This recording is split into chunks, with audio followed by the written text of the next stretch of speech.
ஸ்தோத்திரம். இன்று வாசிக்க வேண்டிய வேத வசனம் உபாகமம் 28வது அதிகாரம் 1 முதல் 14 வரை. உபாகமம் 28வது அதிகாரம் 1 முதல் 14 வரை. இன்று நான் உனக்கு விதிக்கிற உன் தேவனாகிய கர்த்தருடைய கட்டளைகளின் படியெல்லாம் நீ செய்ய நீ கவனமாய் இருக்கும்படிக்கு அவர் சத்தத்திற்கு உண்மையாய் செவி கொடுப்பாயானால் உன் தேவனாகிய கர்த்தர் பூமியில் உள்ள சகல ஜாதிகளிலும் உன்னை மேன்மையாக வைப்பார். நீ உன் தேவனாகிய கர்த்தரின் சத்தத்துக்கு செவி கொடுக்கும் போது இப்பொழுது சொல்லப்படும் ஆசீர்வாதங்கள் எல்லாம் உன்மேல் வந்து உனக்கு பலிக்கும். நீ பட்டணத்திலும் ஆசீர்வதிக்கப்பட்டிருப்பாய், வெளியிலும் ஆசீர்வதிக்கப்பட்டிருப்பாய். உன் கர்ப்பத்தின் கனியும் உன் நிலத்தின் கனியும் உன் மாடுகளின் பெருக்கமும் உன் ஆடுகளின் மந்தைகளும் ஆகிய உன் மிருக ஜீவன்களின் பலனும் ஆசீர்வதிக்கப்பட்டிருக்கும். உன் கூடையும் மாப்பிசைக்கிற உன் தொட்டியும் ஆசீர்வதிக்கப்பட்டிருக்கும். நீ வருகையிலும் ஆசீர்வதிக்கப்பட்டிருப்பாய், நீ போகையிலும் ஆசீர்வதிக்கப்பட்டிருப்பாய். உனக்கு விரோதமாய் எழும்பும் உன் சத்துருக்களை கர்த்தர் உனக்கு முன்பாக முறியடிக்கப்படும்படி ஒப்பு கொடுப்பார். ஒரு வழியாய் உனக்கு எதிராய் புறப்பட்டு வருவார்கள், 7 வழியாய் உனக்கு முன்பாக ஓடி போவார்கள். கர்த்தர் உன் களஞ்சியங்களிலும் நீர் கையிடும் எல்லா வேலையிலும் உனக்கு ஆசீர்வாதம் கட்டளையிடுவார். உன் தேவனாகிய கர்த்தர் உனக்கு கொடுக்கும் தேசத்திலே உன்னை ஆசீர்வதிப்பார். நீ உன் தேவனாகிய கர்த்தரின் கட்டளைகளை கை கொண்டு அவர் வழிகளில் நடக்கும்போது கர்த்தர் உனக்கு ஆணையிட்டபடியே உன்னை தமக்கு பரிசுத்த ஜனமாக நிலைப்படுத்துவார். அப்பொழுது கர்த்தருடைய நாமம் உனக்கு தரிக்கப்பட்டது என்று பூமியின் ஜனங்கள் எல்லாம் கண்டு உனக்கு பயப்படுவார்கள். உனக்கு கொடுப்பேன் என்று கர்த்தர் உன் பிதாக்களுக்கு ஆணையிட்ட தேசத்தில் கர்த்தர் உன் கற்பத்தின் கனியிலும் உன் ஜீவ மிருகங்களின் பலனிலும் உன் நிலத்தின் கனியிலும் உனக்கு பரிபூரண நன்மை உண்டாக கட்டளையிடுவார். ஏற்ற காலத்தில் உன் தேசத்திலே மழை பெய்யும். நீ கையிட்டு செய்யும் வேலைகள் எல்லாம் ஆசீர்வதிக்கவும் கர்த்தர் உனக்கு தமது நல்ல பொக்கிஷ சாலையாகிய வானத்தை திறப்பார். நீ அநேகம் ஜாதிகளுக்கு கடன் கொடுப்பாய், நீயோ கடன் வாங்காதிருப்பாய். இன்று நான் உங்களுக்கு விதிக்கிற வார்த்தைகள் யாவையும் விட்டு விலகி வேறு தேவர்களை சேவிக்கும்படி நீ வலதுபுறம் இடதுபுறமும் சாயாமல் இன்று நான் உனக்கு விதிக்கிற உன் தேவனாகிய கர்த்தரின் கட்டளைகளை கை கொள்ளும் அளவும் அவைகளின்படி நடக்கவும் அவைகளுக்கு செவி கொடுத்து வந்தால் கர்த்தர் உன்னை வாளாக்காமல் தலையாக்குவார், நீ கீழாகாமல் மேலாகுவார். இது தேவனுடைய வசனம்.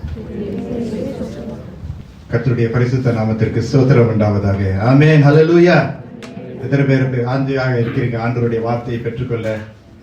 இந்த பேரை வசனம் வாசிக்கும் போது சிஸ்டர் கிறிஸ்டின் கிளெமன் அவங்க வாசிக்கும் போது சில பேர் ஆமேன் ஆமேன்னு சொல்லிட்டு இருந்தீங்க. அப்படின்னா அந்த வசனம் எவ்வளவு முக்கியமா இருக்கிறது, அது உங்களுடைய வாழ்க்கைக்கு அது எவ்வளவு ஒரு நல்ல ஒரு தாக்கத்தை கொண்டு வரும்னு நீங்க அறிந்து ஆமேன்னு சொல்றீங்க. நான் விசுவாசிக்கிறேன். And isn't it wonderful? God wants to bless us. ஆண்டவர் நம்மை ஆசீர்வதிக்க வாஞ்சியா இருக்கிறார். துவக்க பாடல் நான் தெரிந்து கொண்ட இன்றைக்கு நம்ம பாடின துவக்க பாடல், அருள் ஏராளமாய் பெய்யும் உறுதி வாக்கிதுவே ஆறுதல் தேறுதல் செய்யும் சபையை உயிர்ப்பிக்குமே. சில பேர் நினைச்சிருப்பீங்கன்னா திருமண ஆராதனை போல இருக்குன்னு. இல்ல, பெரும்பாலும் இந்த showers, there shall be showers of பிளெஸிங்னா அந்த வெட்டிங் சர்வீஸ்ல தான் நம்ம பாடுவோம். ஆனா மெய்யாகவே இந்த டியூட்ரானமி சாப்டர் 28 நான் வாசிக்கும் போது one of the first things that came upon my mind, என்னுடைய மனதில் வந்த இந்த முதல் பாடல் இந்த அருள் ஏராளமாய் பெய்யும் தான். Actually, it's a wonderful hymn. There shall be showers of blessing. Showers of blessing, not droplets.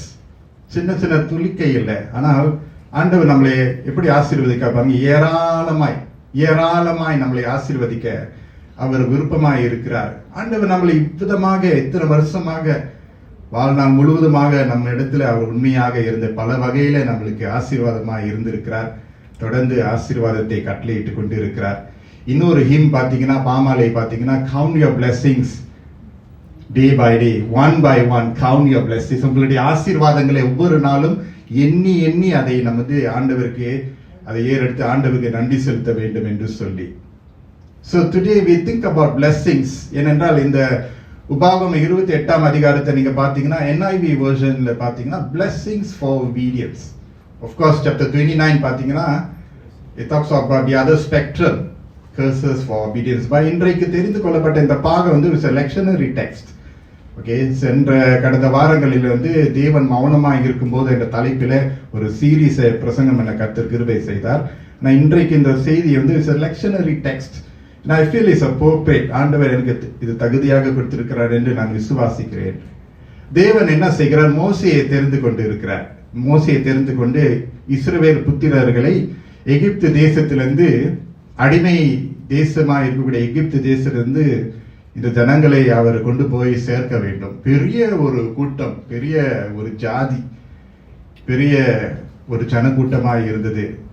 அறிவாளர்கள் சொல்றார்கள் ஒரு more than 1 million or so, ஒரு 1 மில்லியனுக்கு ஏற்ற வண்ணமாக இட்ஸ் a big group. அது ஒரு பெரிய ஒரு சவாலாய் மோசேக்கு இருந்திருக்கும். காரணம், மோசே வந்து அவருக்கு ஒரு குறை இருந்தது. அவர் வந்து திக்குவாயன், ஸ்டெமர், he always stammers. அவரை குறித்து அவர் எப்பொழுதும் மேன்மையாக பேசுவதற்கு ஒன்றுமே இல்லை, பேசவும் முடியாது. அவரை குறித்து எப்போதும் தாழ்வு மனப்பான்மை தான் அவருக்கு இருந்தது.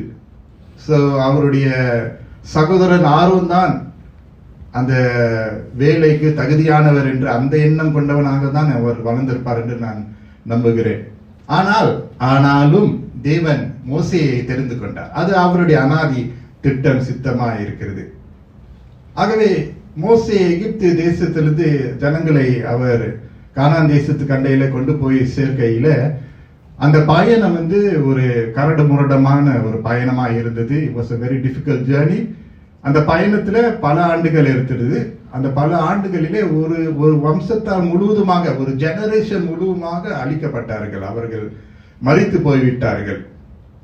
ஸோ இந்த டியூட்ரானமி என்ற இந்த பாகத்துக்கு, இந்த காலகட்டத்துக்கு வரும்போது, டியூட்ரானமி என்று சொன்னால் மோசேயினுடைய 5வது புத்தகம், யூதர்களுடைய தோரா என்று சொன்னால் முதல் 5 நியாயப்பிரமாண புத்தகங்கள். இந்த உபாகம் வந்து 5ஆம் புத்தகமாக இருக்கிறது. அறிவாளர்கள் என்ன சொல்றாங்கன்னா, இது வந்து is almost like a second commandment. ஏனென்றால் ஆண்டவர் சீனாய் மலையில மோசேக்கு வந்து 10 கற்பனைகளை அவர் கொடுத்தார், 10 commandments அவர் கொடுத்தார். ஆனால் ஜனங்கள் அதை முழுமையாக கீழ்ப்படிந்தது போல இல்லை. பல இடங்களிலே அவர்கள் தவறி விட்டார்கள், கீழ்ப்படியாமை, அவர்கள் முழுவுறுத்தார்கள், கர்த்தர் சொன்ன வண்ணமாக செயல்படவில்லை. ஸோ இதெல்லாம் இருக்கு, சரியா?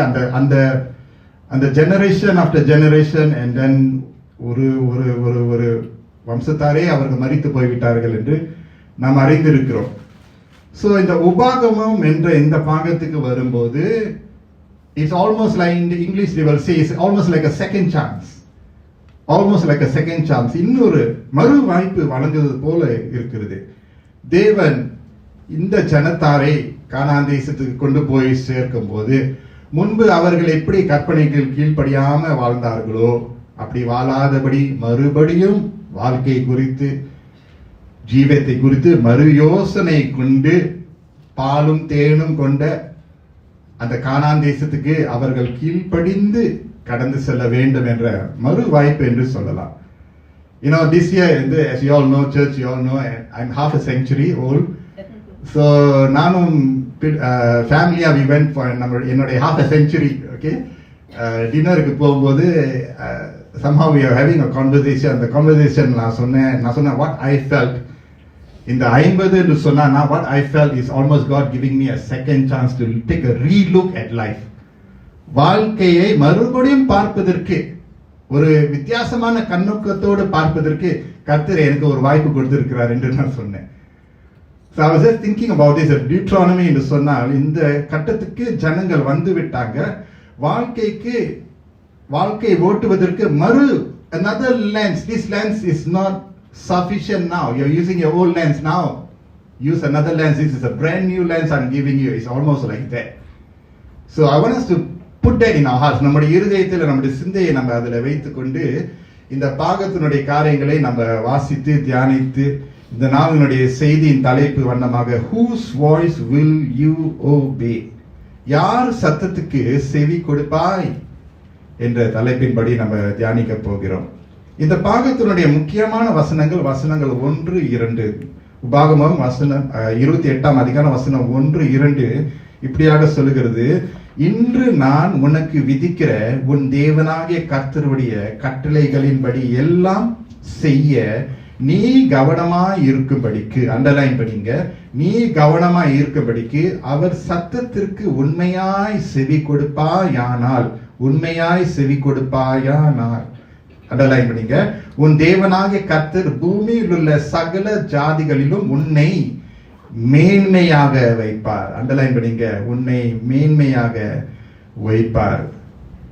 2ஆம் வசனம், நீ உன் தேவனாகிய கர்த்தரின் சத்தத்துக்கு செவி கொடுக்கும் போது இப்பொழுது சொல்லப்படும் ஆசீர்வாதங்கள் எல்லாம் உன் மேல் வந்து உனக்கு பலிக்கும். ஹல்லேலூயா. Very blessed words. And if you faithfully obey, it's not just obey, faithfully obey, being careful will set you high above. அருமையான 2 வசனங்கள் நமக்கு வந்து அடிப்படையாக முக்கியமான வசனங்களாக இருக்கிறது. Now it is true that God blesses us in spite and despite. Okay, I think we all know what I mean by that. அதாவது ஆண்டவர் நம்மளை ஆசீர்வதிக்கிறார். நம்ம நல்லா வாழ்கிறோமோ, கீழ்ப்படியாம இருக்கிறோமோ, கீழ்ப்படிக்கிறோமோ, என்ன இருந்தாலும் அவர் நம்மளை ஆசீர்வதிக்க தான் செய்கிறார். The rain comes on the evil and the good. நல்லோர் மேலும் தீயோர் மேலும் மழை கொடுக்கப்படுகிறது. கர்த்தர் கொடுக்கிறார். சூரியன் உதிக்கிறது. Right? God still blesses us. ஆண்டவர் நம்மளை இன்னும் போஷிக்கிறார், உடையை கொடுக்கிறார், நம்மளை மன்னிக்கிறார், நம்மளை அரவணைக்கிறார், தேவைகள் சந்திக்கப்படுகிறது, தகுதியில்லாத நம்மளை ஆண்டவர் தகுதிப்படுத்திக் கொண்டே இருக்கிறார். Yes, that is true. அது அவருடைய அநாதி கிருபை, அவருடைய இரக்கத்தினால அவருடைய ஆசீர்வாதங்களை அவர் தாமதிக்காதபடி அவர் வழங்குகிறார். On time he releases what he needs to release to us. இல்லைன்னா நம்ம எல்லாரும் அடைந்து போயிருப்போம் இல்லையா? அவருடைய ஆசீர்வாதத்திற்கு அவர் முற்றுப்புள்ளி வைத்தார் என்றால், ஒரு ஹேண்ட் பிரேக் ஆண்டவர் இழுத்துட்டார்னா, வர வேண்டியது வர்ற நேரத்துல வந்து சேர்ல நம்மளுக்கு என்ன ஆயிருக்கும் நீங்க நினைச்சு பாருங்க. Think about it for a moment. If God had pulled a handbrake called blessing and he says, sorry, I'm going to stop this because I have enough of you, my son, my daughter, என் பிள்ளைகளே போதும், நான் hand பிரேக்கை நான் நிறுத்திடுறேன்னு அவர் சொன்னார்னா என்ன ஆயிருக்கும் நீங்க நினைச்சு பாருங்க.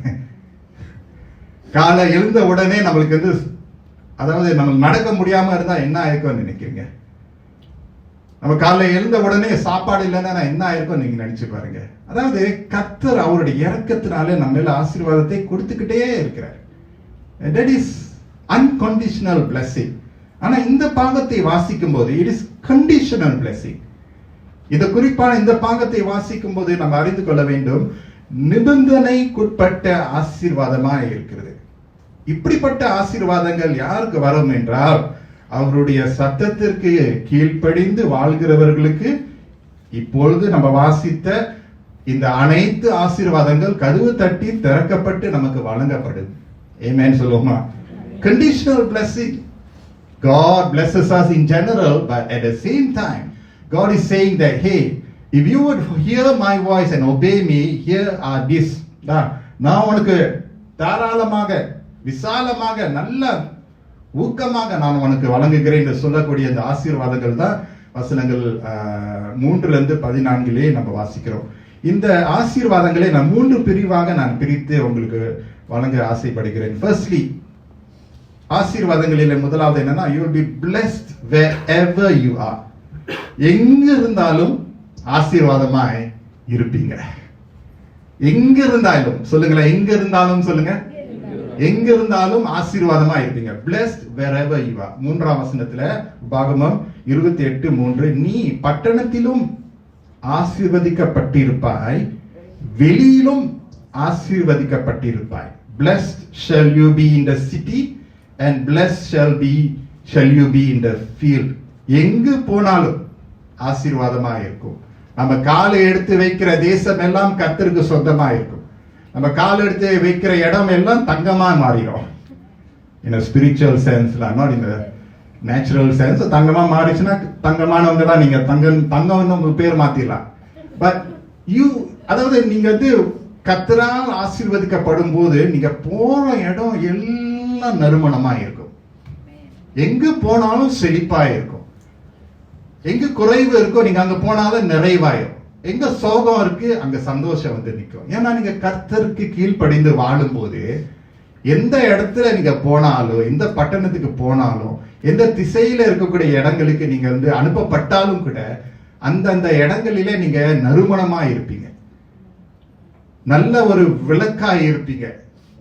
இந்த பூமிக்கு ஒரு உப்பா இருக்கிறது போல நீங்க அப்படியாக சுவாரஸ்யமாக இன்பத்தை கொண்டு வருகிற ஜனங்களாக இருப்பீங்க. You will be blessed wherever you go. அப்போஸ்தலன் பவுலுடைய வாழ்க்கையை பாருங்க. அவருடைய வாழ்க்கையை கர்த்தருக்கென்று அவர் வாழவில்லை. He did not hear the Lord's voice. He was very anti-Christian.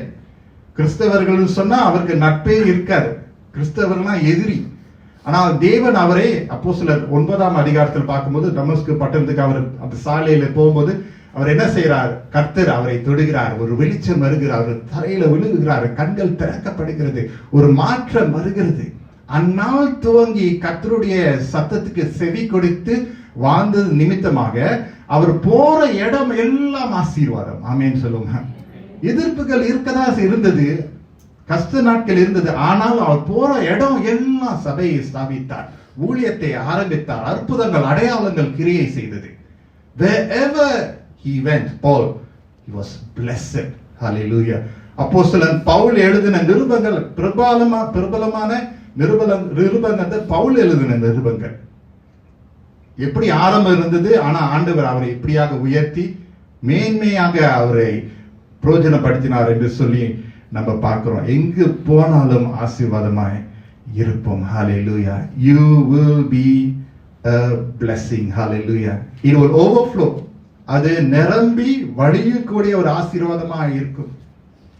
அதனால்தான் எப்படி இந்த ஆசீர்வாதத்துக்குள்ள நம்ம வர முடியும் என்றால், கர்த்தருடைய சத்தத்துக்கு செவி சாய்த்து கீழ்ப்படுகிறவர்களுக்கு எங்கு போனாலும் ஆசீர்வாதமா இருப்பீங்க. Hallelujah.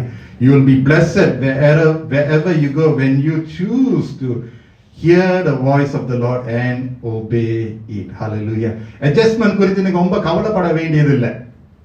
No need. God will calibrate you enough for the place that He needs you to be. சிலருக்கு இந்த தயக்கம் இருக்கு. அந்த கம்பெனிக்கு போனா என்ன ஆயிரும், இந்த வீடை மாத்தி அந்த இடத்துக்கு போனா என்ன ஆயிரும், இந்த தேசத்தை விட்டு அடுத்த தேசத்துக்கு போனா என்ன ஆகும், அந்த தயக்கம், அந்த கவலை, அந்த பயம் இருக்கும். ஆனா கர்த்தருக்குள் இருக்கும்போது அவருடைய சத்தத்துக்கு செவி கொடுத்து செவி சாய்த்து கீழ்ப்படிந்து வாழ்கிற ஒரு வாழ்க்கையை வாழ்ந்தோம் என்றால் நம்ம எங்க போனாலும் அப்படியே அட்ஜஸ்ட் பண்ணிடும். ஏன்னா கர்த்தர் நம்மோடு இருக்கிறதுனால கர்த்தர் நம்மளை அப்படியே பக்குவப்படுத்தி நம்மளை அப்படியே உருவாக்கி அவருடைய சாயலில் உருவாக்கி எல்லாருக்கும் ஒரு ஆசீர்வாதமாய். அதனால தான் பவுல் சொல்லுகிறார், எல்லாருக்கும் நான் எல்லாம் ஆனேன்.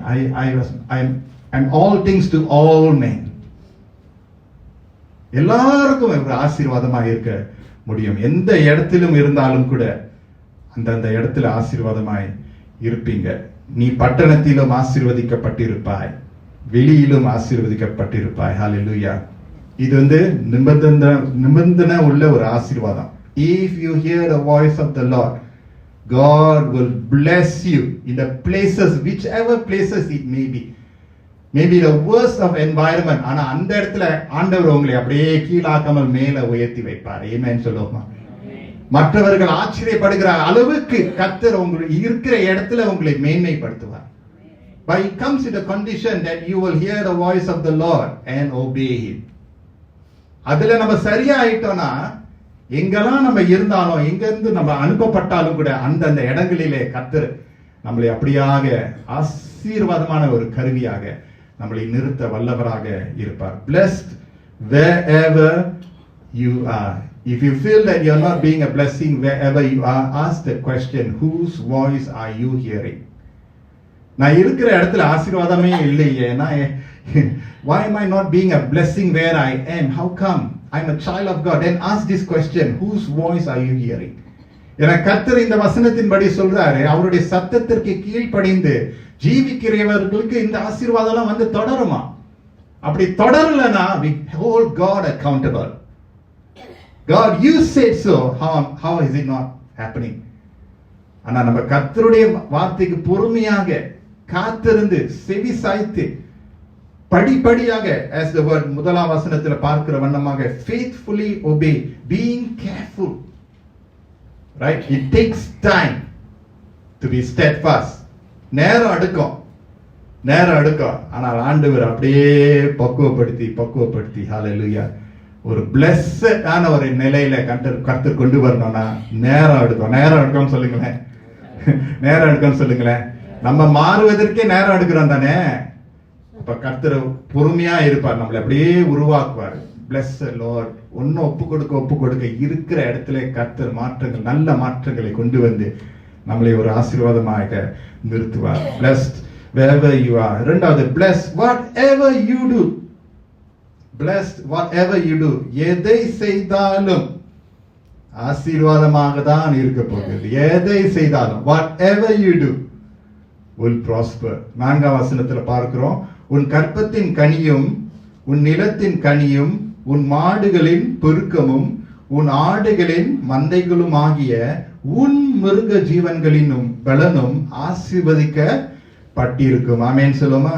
What does the Bible say? Blessed shall be the fruit of your womb and the fruit of your ground and the fruit of your cattle, the increase of your herds and the young of your flock. நம்முடையவைகள், என்னுடையவைகள், அதை கர்த்தர் ஆசீர்வதிக்கிறாரா? ஹalleluya சொல்லுமா? நமக்கு இருக்கிறது எல்லாம், எதெல்லாம் நம்ம செய்யறோமோ அதெல்லாம் கர்த்தர் ஆசீர்வதிக்க வல்லவராக இருக்கிறாரா? ஆமென் சொல்லுமா? 11ஆம் வசனத்திலும் பார்க்கிறோம், உனக்கு கொடுப்பேன் என்று கர்த்தர் உன் பிதாக்களுக்கு ஆணையிட்ட தேசத்தில் கர்த்தர் உன் கற்பத்தின் கனியிலும் உன் மிருக ஜீவன்களின் பலனிலும் உன் நிலத்தின் கனியிலும் உனக்கு பரிபூர்ண நன்மை உண்டாக கட்டளையிடுவார். எப்படிப்பட்ட நன்மை? பரிபூர்ண நன்மை உண்டாவதற்காக கர்த்தர் கட்டளையிடுவாரா? பரிபூர்ண நன்மை. Praise the Lord சொல்லுமா? கர்த்தருடைய சத்தத்துக்கு செவி சாய்த்து கீழ்ப்படிந்து வாழ்கிறவர்களுக்கு பரிபூர்ண நன்மை உண்டாக அவர் கட்டளையிடுவாரா? Now, as much as we are waiting on God, God is also waiting on us and see how much we want to respond to His voice. அந்த அளவுக்கு நம்ம அப்படியே நெருங்க அப்பப்ப கொஞ்சம் frequency ஓட தான் செய்யும். நம்மலாம் மனுஷர்கள் தான், right? Sometimes we fail. The frequency பாத்தீங்கன்னா முன்ன radio, now it is all digital. இப்போ 96.8 போட்டீங்கன்னா 95.0 போட்டீங்கன்னா உங்களுக்கு விருப்பமான ரேடியோ ஸ்டேஷன்லாம் வந்துடும். முன்பு அப்படி இல்லை. அந்த frequency என்ன செய்யணுமா? We have the SW, we have the என்ன சொல்லுவாங்க, MW, SW, FM இருக்கு. FM. My father-in-law used to have a radio. அப்படியே அவங்க ரொம்ப லவுடா போடுவாங்க. மலேசியால அவங்க frequency தேடுவாங்க. என்ன frequency தருமா? சிங்கப்பூர் சேனல், சிங்கப்பூர் ரேடியோ தேடுவாங்க. ரொம்ப விருப்பம் அவங்களுக்கு, செய்திலாம் கேட்கணும். So the frequency, and sometimes our frequency is அந்த ஸ்பாட் ஆன வருது, சில நேரத்தில் போயிருது. That's human, right? மனுஷன். ஆனா அடிக்கடி அப்படி போயிட்டானா we miss out what God wants to bless what we have. கரத்தின் கிரியைகளை கர்த்தர் ஆசீர்வதிக்க வேண்டும்னா அவர் சொல்றபடி நம்ம வாழணும். இல்ல ஆண்டவரே நீங்க எனக்கு தேவையில்ல, என்னுடைய மிருக ஜீவன்கள், என்னுடைய சொத்து, என்னுடைய வேலை அதெல்லாம் நானே பார்த்துக்கிறேன்னு சொல்லிட்டோம்னா அவர் ஆசீர்வதிக்கிற வண்ணமாக அது சேராது. அதனால்தான் அவருடைய நம்முடைய கரத்தின் காரியங்கள், what is ours we offer it up to God. கர்த்தர் அதை தான் பரிபூர்ண நன்மை உண்டாக கட்டளையிடுவாரா? ஹalleluya. இதுவரைக்கும் நம்மளுடைய frequency ரொம்ப haphazard-ஆ இருக்குன்னா set it straight. பிறகு அந்த வசனத்தை நீங்க கடைசியில நான் வாசித்து காமிக்கிறேன். be clear whom we want to follow. Very clear இருக்கணும். ஏன்னா முன்பு அவங்க வேஸ்ட் பண்ணிட்டாங்க. எகிப்து தேசத்திலிருந்து வந்தவர்கள் அந்த சந்ததி வேஸ்ட் பண்ணிட்டாங்க. காலத்தை வேஸ்ட் பண்ணிட்டாங்க. என்னத்துல வேஸ்ட் பண்ணிட்டாங்க? முணுமு இருக்கிறாங்க. பேசாம நம்ம எகிப்திலே இருந்து செத்து போயிருக்கலாம்னு சொல்லி மோசே என்ன முணுமு இருக்கிறாங்க. ஒருத்தர் முணுமு இருக்கிறாங்க. ஆனா கர்த்தருக்கு விருப்பமாக வாழ முடியல. போனது போகட்டும். இப்போது Deuteronomy, now this stage, this group of people, and all of us here, God is saying, forget about the past, how people have lived in the past, but now you, உன்னிடத்துல நான் பேசுகிறேன்னு கர்த்தர் சொல்கிறார். உன்னுடைய தகப்பன் எப்படி வாழ்ந்தாரோ அது ஒரு புறம் இருக்கட்டும், உன்னுடைய தாய் எப்படி வாழ்ந்தார்களோ அது ஒரு புறம் இருக்கட்டும், உன்னுடைய சக நண்பர்கள் எப்படி வாழ்ந்தார்களோ அது ஒரு புறம் இருக்கட்டும். Now you, I'm speaking directly to you, how you will live your life from henceforth. அப்படி கர்த்தருக்கென்று வாழும்போது கர்த்தர் பெருக செய்கிறார். 12ஆம் வசனம் வாசிக்கிறேன். ஏற்ற காலத்தில் உன் தேசத்திலே மழை பெய்யவும், நீ கையிட்டு செய்யும் வேலைகளை எல்லாம் ஆசீர்வதிக்கவும் கர்த்தர் உனக்கு தமது நல்ல பொக்கிஷசாலையாகிய வானத்தை திறப்பார். அல்லேலூயா. நீ அநேகம் ஜாதிகளுக்கு கடன் கொடுப்பாய், நீயோ கடன் வாங்காதிருப்பாய். இந்த வசனம்லாம் எல்லாருக்கும் ரொம்ப பிடிச்சிடும். பணம் இல்ல, கடன் பிரச்சனை. சிங்கப்பூரன்ஸ் வெல்கம். வீடு வாங்கினா கடன் பிரச்சனை, காடி வாங்கினா கடன் பிரச்சனை, ஃப்ரிட்ஜ் வாங்கினா கடன் பிரச்சனை. ஆரம்பத்தில் குடும்பத்தை நடத்தும் போது ஹையர் பர்ச்சேஸ் சொல்லுவாங்களா, இது கொஞ்சம் காசை கொடுத்துட்டு கொஞ்சம் அங்க இங்க ரோலிங் பண்ணிக்கிட்டு. சிங்கப்பூர் இஸ் ஆல் கடன் பிரச்சனை. ஓ, this verse is so good, I will உரிமை கொள்றான் this verse. நான் மற்றவங்களுக்கு கடன் கொடுப்பேன். எஸ், கர்த்தர் சொல்றாரு. எஸ், நம்ம அந்த நிலைக்கு கர்த்தர் கொண்டு வருவார். ஆனா அதுல ஒரு கண்டிஷன் இருக்கு. யார் சத்தத்தை கேட்பாய். அப்படி கேட்டா கர்த்தர் நம்மளை அப்படியே ஆசீர்வதிப்பாரா, மலையை பொழிய செய்வாரா. ஹல்லேலூயா. வானத்தை திறப்பாரா. ஹல்லேலூயா. அப்பனா is almost that God is almost at the point where he is ready to release the blessings that we have wasted on. கர்த்தர் அதை செய்வார். அவருக்கு நம்ம ஒப்பு கொடுத்தோம் என்றால் கர்த்தர் பெருக செய்வார். Hallelujah. He will cause it to open. அந்த பெருக்கத்தை கர்த்தர் தான் செய்ய முடியும். கர்த்தராக தான் ஆக முடியும். மனுஷனுக்கு எல்லை இருக்கு, கர்த்தருக்கு எல்லையே இல்லை. ஆமென் சொல்லுமா? We are so limited, friends, but God has no limits. ஆண்டவரே, எனக்கு இருக்கிறதெல்லாம் உம்மிடத்திலிருந்து வந்தது என்று அவருக்கு நம்ம கொடுக்கும்போது கர்த்தர் அதை பெருக்க செய்கிறார். That is why bless whatever you do. எதை செய்தாலும் ஆசீர்வதிப்பார். இன்னொரு வசனத்தை நான் வாசிக்கிறேன். 5ஆம் வசனம். உன் கூடையும் மாப்பி செய்கிற உன் தொட்டியும் ஆசீர்வதிக்கப்பட்டிருக்கும், நீ வருகையிலும் ஆசீர்வதிக்கப்பட்டிருப்பாய், நீ போகையிலும் ஆசீர்வதிக்கப்பட்டிருப்பாய். கர்த்தர் உன் களஞ்சியங்களிலும் நீ கையிடும் எல்லா வேலையிலும் உனக்கு ஆசீர்வாதம் கட்டளையிடுவார். உன் தேவனாகிய கர்த்தர் உனக்கு கொடுக்கும் தேசத்திலே உன்னை ஆசீர்வதிப்பார். ஹல்லேலூயா. நம்முடைய வேலையை ஆண்டவருடைய கரத்துல, நம்முடைய உத்தியோகத்தை ஆண்டவருடைய கரத்துல நம்ம ஒப்பு கொடுத்தோம் என்றால், do you know something? We own nothing in this world. இந்த உலகத்தில் இருக்கிற வரைக்கும் நமக்கு கிடைத்ததெல்லாம் கர்த்தர் கொடுத்த பொக்கிஷங்கள், ஆசீர்வாதங்கள். We are mere stewards of God's resources. Think about it. Think about it. Anytime God can just snatch it from us. We are just stewards. அவர் கொடுத்த வேலையே அவருடைய கிருபையினால தான் வேலை நமக்கு வழங்கப்பட்டு இருக்கிறது. அவருக்கு நம்ம ஊழியம் செய்யறோம்னா அவர் கொடுத்ததுனால நம்ம ஊழியம் செய்யறோம்.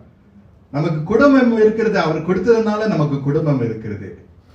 அவர் கொடுத்ததுனால நம்மளுடைய கரத்துல இருக்கிறது. நம்ம கரத்துல இருக்கக்கூடிய எல்லாமே அவருடைய கரத்திலிருந்து வந்தது தான். ஆமென்.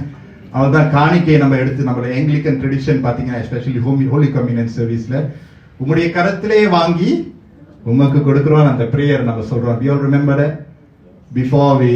after we receive the offertory, all things come from you, to your own we do give you, Lord.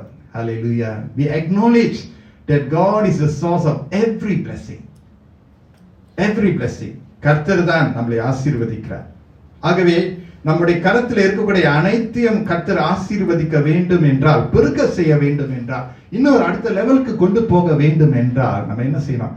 அவருடைய சத்தத்துக்கு கீழ்ப்படிந்து, அவர் கொடுத்தார், அவருடைய கரத்திலே நான் சமர்ப்பிக்கிறேன் என்று அர்ப்பணத்தோடு நம்ம செயல்படும் போது கர்த்தர் அதை பெருக செய்வார். புதிய ஏற்பாட்டின் வசனத்தின்படி freely you have received, freely give.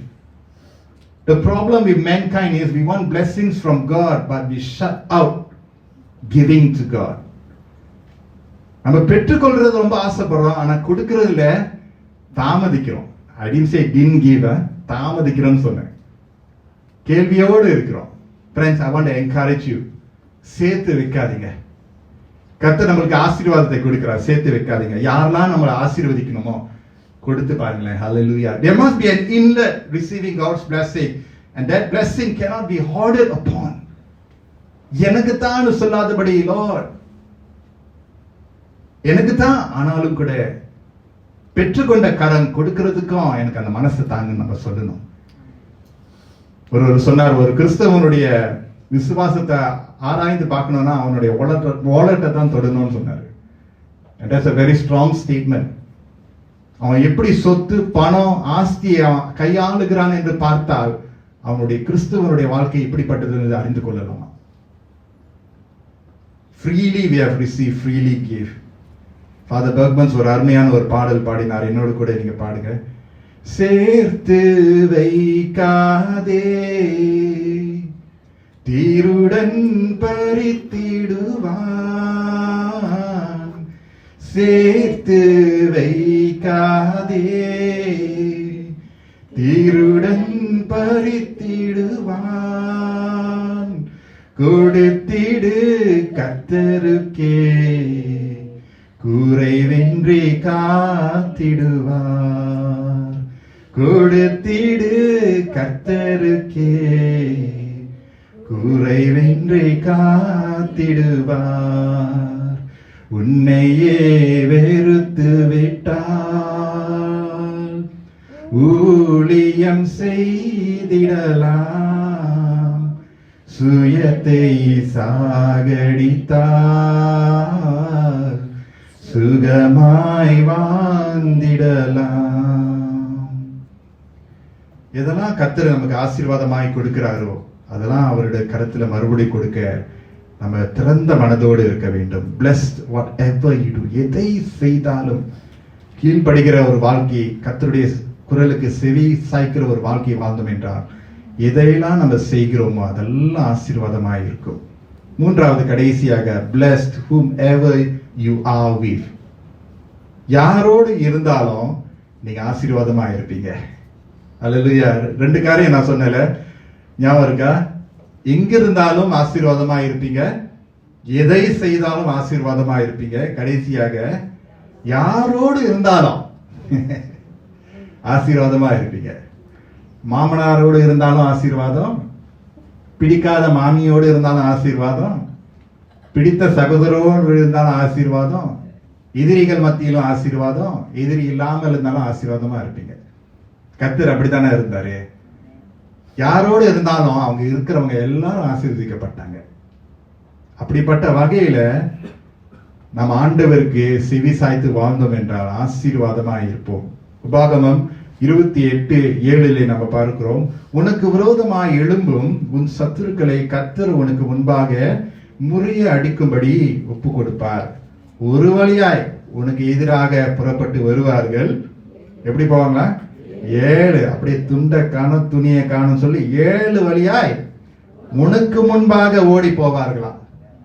சங்கீதம் 23 நம்ம பார்க்கிறோம், நம்முடைய எதிரிக்கு சத்துருக்களுக்கு முன்பதாகவே எனக்கு ஒரு பந்தியை ஆயத்தப்படுத்தி என் தலையை எண்ணெயினால் அபிஷேகம் பண்ணி, ஹல்லேலூயா, என் பாத்திரம் நிரம்பி ஒழியத்தக்கதாக. நீங்களும் நானும் கர்த்தருக்காக அவருடைய சத்தத்துக்கு கீழ்ப்படிந்து வாழும் போது எல்லாரோடும் ஹல்லேலூயா வாழ ஆசீர்வாதமா இருக்க நீங்க இருப்பீங்க. எதிர்ப்பு இருந்தாலும் நீங்க எதிர்க்க தேவையில்லை, கர்த்தர் காரியத்தை வாய்க்க செய்வார். அவரை பெரம்பு எடுத்துவாரு.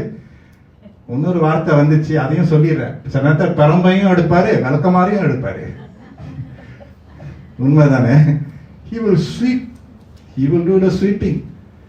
அதனாலதான் அது பார்க்கும்போது இந்த வசனத்துல பார்க்கும்போது the Lord will cause your enemies who rise up against you to be defeated before you. நம்முடைய கண்களினால பார்க்கிற அளவுக்கு கர்த்தர் கிரியை செய்வார். They shall come out against you one way and flee from you 7 ways.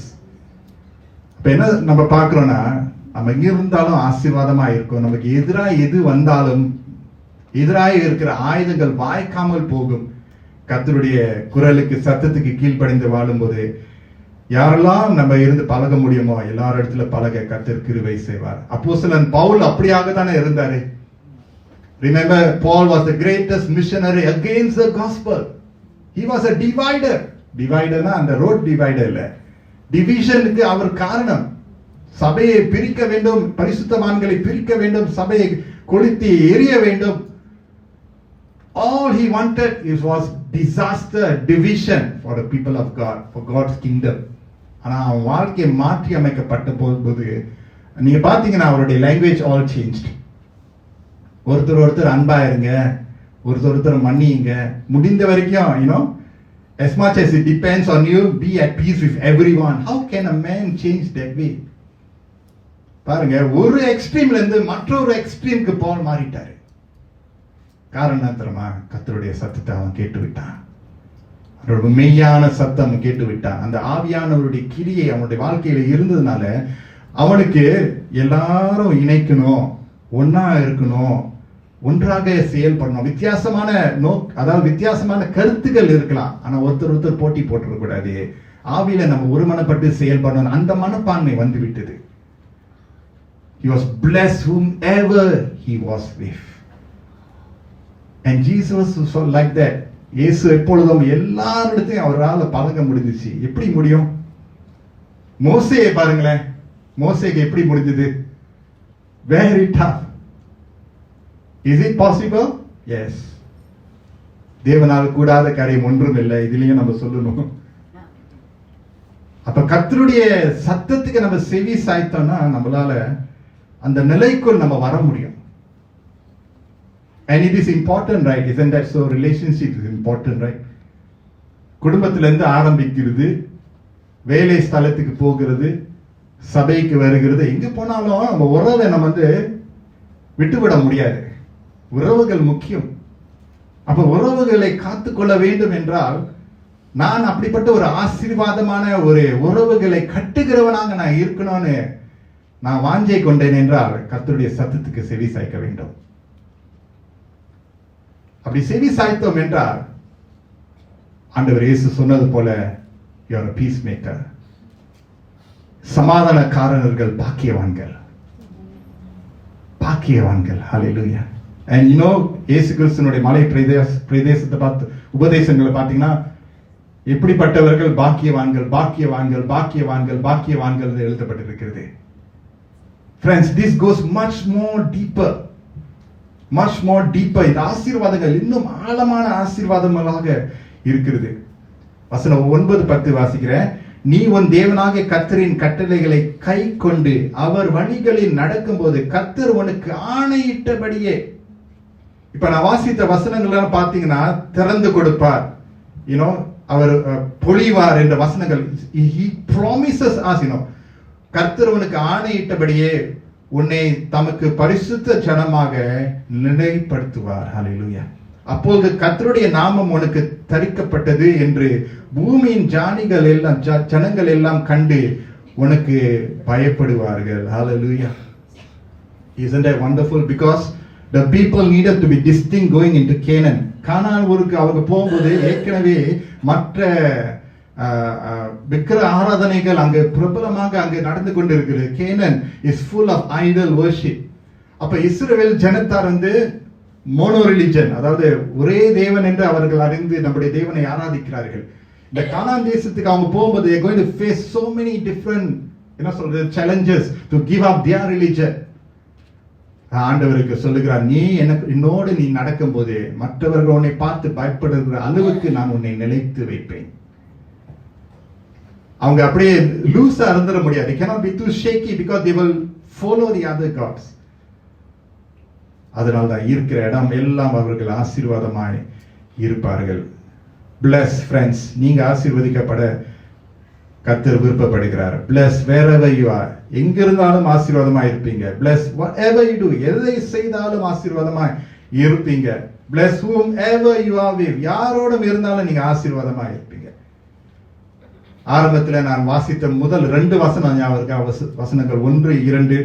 இந்த பாகத்தினுடைய கடைசி 2 வசனத்தை நான் வாசிக்கிறேன். அது அழகாக நம்மளுக்கு முடித்து கொடுக்கிறது. பாருங்களேன், கடைசி 2 வசனம் 13, 14 பார்க்கும்போது, இன்று நான் உங்களுக்கு விதிக்கிற வார்த்தைகளை யாவையும் விட்டு விலகி வேறே தேவர்களை சேவிக்கும்படி நீ வலது புறம் இடது புறம் சாயாமல்.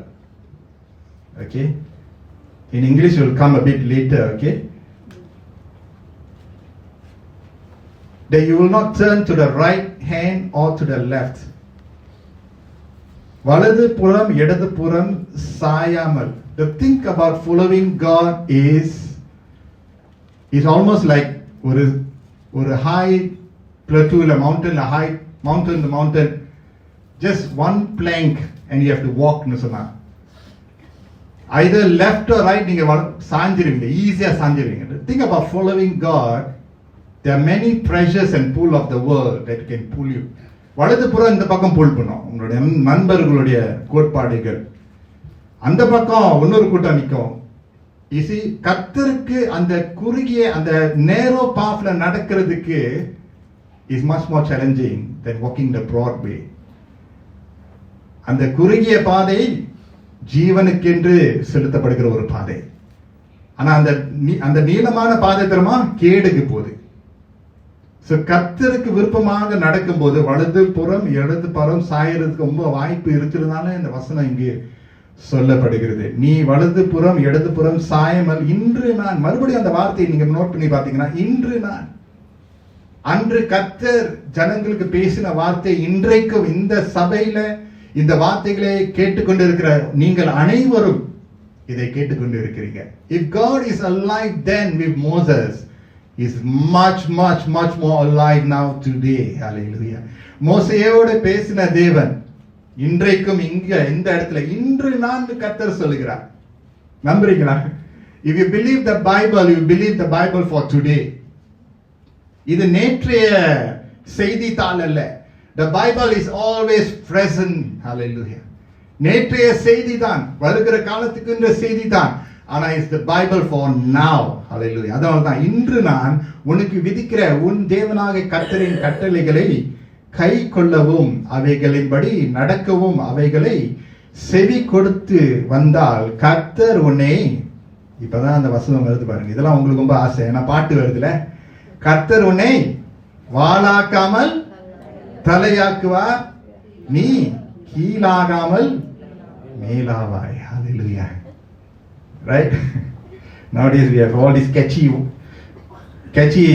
songs, right? நீங்க கீழே இருக்க மாட்டீங்க, ஆனா நீங்க மேல இருப்பீங்க. ஆனா பாட்டு பாடிட்டு அது வந்துருமோ? Just because you have sung that song, it will happen in your life? No, my friends. ஒரு சொன்னாரு, நிறைய கிறிஸ்தவர்கள் பாட்டு பாடி போய் சொல்லிட்டு இருக்காங்க. அன்பு கூறுவே பாடி அந்த நேசமே இருக்காது ஆண்டவருக்கு. நீங்க போதும் ஏசப்பா, ஆனா வேலை எடுத்துட்டு போனா எல்லாரும் வேணும். அது யாரும் தமாஷா சொல்றவங்கிட்ட, நானும் அது மிஸ்டேக்லாம் இருக்கேன் sometimes, you know. So we sing. Singing is not obeying the Lord. Singing is a passion. We live up to God's promises. அந்த சிங்கிங் வந்து நடையில் நம்ம கொண்டு வந்தாலும் அதுதான் அர்த்தம். ஏமேன்னு சொல்லுவோம். வாளாக்காமல் என்னை தலையாக்குவீர், கீழாக்காமல் என்னை மேலாக்குவீர். ஹல்லேலூயா, துதி உமக்கே, ஹல்லேலூயா. அப்ப அந்த நல்லா எழுதுற பாஸ்டர் ஜான் ஜபராஜ் அழகான பாடல். Really thank God for the pastor. Beautiful lyrics. ஆனா அர்த்தம் என்ன? கர்த்தருடைய சத்தத்துக்கு செவி சாய்த்து கீழ் படிக்கிறவர்களுக்கு தான் இந்த வசனம் எல்லாம் பொருந்தும். அதுதான் அர்த்தம். சரியா? அதனால்தான் கர்த்தர் நம்மோடு இருந்து நம்முடைய கரத்தை பிடித்து நம்மளை நடத்த வல்லவராக இருக்கிறார். இந்த செய்தியினுடைய தலைப்பு ஒரு கேள்விக்குறி. whose voice will you obey? யார் சத்தத்துக்கு செவி கொடுப்பாய்? காரணம் என்ன என்றால் இந்த அதிகாரத்தினுடைய துவக்கத்திலே நம்ம பார்க்கிறோம், if you fully obey the Lord and these are the things I will list out and I will fulfill it in your life. நீ செவி சாய்த்தால் நான் செய்வேன். It's a conditional blessing, friends. And obedience is something that we all strive to do in our life. No one person has done it all well altogether. No one. யாரும் சொல்ல முடியாது I have been obedient all my life. No. Sometimes ஒரு season நல்லா கீழ்ப்படியும், ஆனா திருப்பி வந்துட்டு திருப்பி பேக் ஸ்லைட் பண்ணிட்டு இல்லாட்டி திருப்பி வருவோம். பட் ஐ என்கரேஜ், இந்த நாளுடைய செய்தி என்ன நம்மளை உற்சாகப்படுத்தினா, யார் சத்தத்துக்கு செவி கொடுப்பா என்றால் கர்த்தராகிய தேவனுடைய சத்தத்துக்கு நம்ம செவி சாய்த்து முழு மனதோடு நம்ம கீழ்ப்படுகிற வாழ்க்கை வாழ்ந்தோம் என்றால் கர்த்தர் ஒரு பட்டியலே நம்மளுக்கு வைத்து அவரே டிக் பண்ணுவார். இது பாரு, இந்த விஷயத்துல நீ வந்துட்ட, இந்த விஷயத்துல நீ வந்துட்டேன்டா, நான் உனக்கு கொடுக்கிறேன், நான் உனக்கு அப்படியே இலவசமாக வழங்குகிறேன், அடைக்கப்பட்ட கதவுகளை நான் திறந்து கொடுக்கிறேன். கர்த்தரையே செய்வார். அவருடைய வசனத்துக்கு கீழ்ப்படிந்து வாழ்கிறவர்களுக்கு நன்மை அவர் தாமதிக்க மாட்டாரே. தாமதித்தாலும் அவர் செய்து நிறைவேற்றுவார். ஆமென் சொல்லுவோமா? யார் சத்தத்துக்கு நம்ம செவி சாய்ப்போம்? என்ன சொல்றது, we are contentious people.